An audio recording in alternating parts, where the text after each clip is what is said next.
Welcome back to Les Schwab Tire Center's Outdoor GPS, presented by Fisherman's Marine and Outdoor. Now, it's real time. Welcome back, everyone. Thank you very much for watching the show this morning. And, you know, we always try to bring ideas, things that you can do that might be a little bit different. Yeah, we talk a lot about salmon and steelhead because that's what I do, right? There's a lot of options that are out there. And chasing panfish, again, there's a lot of different species in a lot of different places that you can go after them. But I would say one of them that's at the top of everybody's list is a crappie.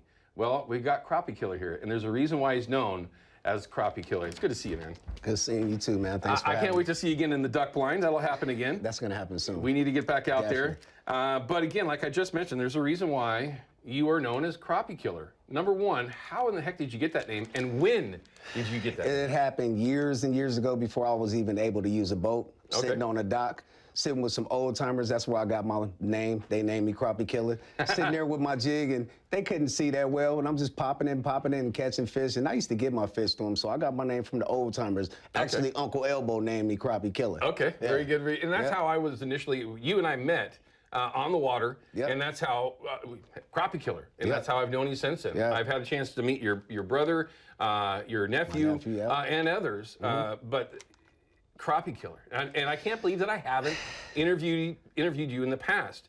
I actually thought that I had, but you've recently started a company with a partner from Alabama, called The Crappie Life. The Crappie Life. Now, this is something I know has been in your mind for a long time, to come up with baits that are more effective. Yeah. And it kills me to say this, but I've never talked about crappie fishing specifically on my show in nearly 16 years. Turns out there's a lot more opportunity around here than I may have thought. Oh my God. And we're going to get to that later on. Oh yeah. But how did this all happen, and what is really the difference in these baits? And there's different sizes, different ways to fish them. But in these particular jig bodies, they're soft plastic. We're going to show them to you. As a matter of fact, since I got such a great shot from Alan right now, by the way, I'm going to go ahead and pull one of these things out. You're going to see, and I'm going to let Keevin kind of talk to it, but that tail, no matter what I'm doing, listen, I am trying to hold. Man, I can't. Hum for me one time. Just hum. Hum. Just hum? Just hum. That's not true. I promise. Hum. Okay. It doesn't stop. It does not stop. It just keeps going and going and going and going and going.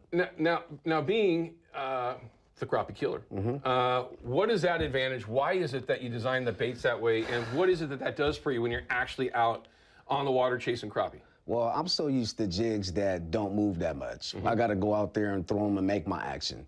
This jig right here, there's another jig on the market that I used for years, and it has a tail similar to this. But when my partner, Brad, God bless me with this guy, Brad Newman, he hits me up and he sends me baits. I got people that send me things all the time. Sure. When I pulled this thing out the bag and I fished it, first of all, my son was catching all the fish the first time we went out there. I couldn't even really use the thing. But when I went out there and used it, I noticed one thing about it. All crappie fishermen are gonna know this thing is moving, moving, moving. Sure. And it's just killing it. It's just killing it. So I said, you know what? I'll partner with this guy. Right. God sent them to me, and it's been a blessing ever since, because it's proven. It's doing it itself. I don't use anything else now, and it's caught trout. It's caught bluegill, bass. I caught my personal best smallmouth bass this year on this bait here.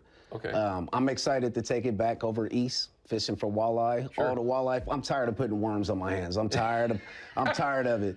Because you and your family and buddies, you're over there vertical jigging for walleye in the Columbia. In the Columbia. Okay, and so you feel that would be a viable bait this for that is going to kill it. Not only, I mean, this is just one color. We have so many different colors. This is a 3.5 several bag. Today, but there's lots. Oh my God, colors. This is going to kill it. Any walleye fisherman out there fishing knows. If you're vertical jigging, you got an ounce. You fishing down about a half ounce to an ounce, and you're fishing 100 feet deep. Just look at what's happening. You know what's happening. Right. The vibration off of our hands is touching that rod, and it's going, and it's sending the signal, and that's the signal that you're seeing right there. And that's all it really takes, is just that little bit of movement. Just a little bit of movement. Yeah. We're going into the winter months of crappie where they're starting to get a little bit, they're slowing down. Right now, they're eating, they're getting fat. In the winter, they get a little lethargic. So you want something that's going to sit in front of them. And bounce around. And just bounce around and tease them. Right. You know? A lot of times when I'm throwing this bait out there, I don't even have to jig it that much because if I jig it, I feel like it's doing too much action. Gotcha. I swim this bait. If I'm vertical jigging, I'm rigging it up like this. So I swim it to the side, and it swims side to side like that. This upcoming segment, we're going to talk about that. I want to talk about how he rigs it up, right? Now, I know you guys aren't making your own jig heads yet, but there are countless versions that are out there, and we'll find out which ones he likes, why he likes them, and how he likes to set that up. Okay, that'll be this upcoming segment. But, okay, it's November.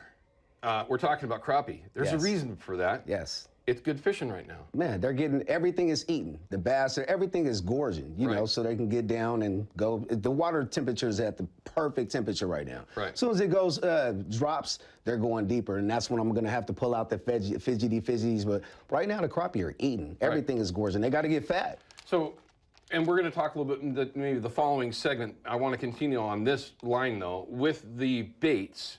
The Crappie Life, you can find them online. Ryan, if you have that handy, you can pull it up whenever you want. How many different sizes of the baits are there? Right now, because like I said, we're starting from the ground up. Right now, we have two different, 2.5 inch, and we have 3.5. This is the 3.5 right here. Okay. So the 2.5s I'm using faithful for the crappie, nonstop. These right here, bass, killing. Trout love these things. I was at Hag Lake and couldn't keep the trout off of these. Okay. Just nonstop hitting. Are there crappie in Hag Lake? There's so many crappies. Sure, okay, stop. Okay, that was my easy way to line up into that. We'll talk about that later. You got me. I'm gonna tell you all my spots. That's the thing, I'll tell you. Well, and I love that about you. I mean, well, you are a salmon and steelhead angler as well, so you know how tight to the chest we will hold things for a number of different reasons, right? But you might even think that if you're chasing crappie or panfish, that you might be even more, you know, not necessarily, right? I mean, there's not for so many different places to go after them, different types of species to go after, and this is the time of year to do it. It doesn't last all that long before things might just wind down. Is there a time that just like, okay, it's too late, forget it? I will fish through ice. I will fish on windy days. I will fish pouring down rain. It doesn't, they're there. Right. So I'm all about the challenge. Right. Springtime is a really easy time to catch them. You're throwing a bobber out there, two feet under the bobber, it's just nonstop. But I like to challenge myself. As they move, I move and see what they want. Well, and one of the best parts about any panfish, doesn't matter if it's crappie or perch, whatever it is, they're delicious. Okay. Now, I've said this many, many times over the years. There's a reason why we love perfect meat. One, you get to chase them yourself, you get to go after them yourself, but it's perfect meat. It doesn't have any of this craziness that's in meat that you buy at the store. Crappie's one of them. I got to cut to a break, but if I were to ask you, which I'm gonna, what's your favorite way to cook and eat crappie? What's your favorite way? Everybody knows you got to put a cornmeal jacket on them. Okay. That's it. All right, fair enough. Less them in the grease. Okay. All right, that was an easy answer. Don't go anywhere. When we come back, we're going to have the Chevy Silverado Tech Tip of the Week, and I'm going to have Keevin explain his tech tip, right? How he likes to rig them up and his #1 way to target them. And maybe another way as well. We'll be back in just a minute. Outdoor GPS is brought to you by Chevy Silverado and the impressive new Turbo Max engine. Flex your muscle with the strongest, most advanced Silverado ever. Official truck of Outdoor GPS.